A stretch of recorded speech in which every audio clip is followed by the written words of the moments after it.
കഴിഞ്ഞ 2-3 ദിവസത്തെ പോലീസിൻ്റെ ലഹരി വേട്ടയ്ക്കിടയിൽ 4000-ലധികം പേരെ അറസ്റ്റ് ചെയ്തെന്നാണ് പറഞ്ഞത് കേരളത്തിൽ നിന്ന്. എത്ര സിനിമാക്കാരെ അറസ്റ്റ് ചെയ്ത് എണ്ണം പറ. അതിൽ ഡോക്ടേഴ്സുണ്ട്, ബിസിനസ്സുകാരുണ്ട്, പല പ്രൊഫഷനുള്ളവരുണ്ട്. മീഡിയ അറ്റൻഷൻ എന്നേ എനിക്കിതിനെ തോന്നുന്നുള്ളൂ. അല്ല, ഒരാളാണെങ്കിലും തെറ്റല്ലേ? അതെ, ഉറപ്പായിട്ടും.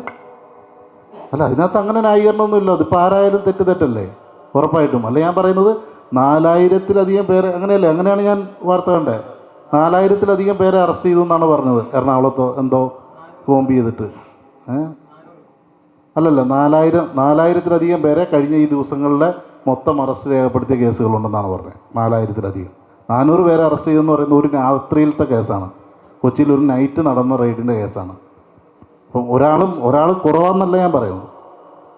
അപ്പോൾ അതൊരു നിനക്കെന്താണ് തോന്നുന്നത് അതിനെക്കുറിച്ച്? 4800 പേര് മൊത്തം കേസുകൾ അറസ്റ്റ് ചെയ്തു.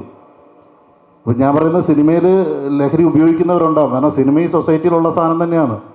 അത് വേറെ പ്രത്യേകിച്ചൊരു സ്ഥലത്തുള്ളതൊന്നുമല്ല.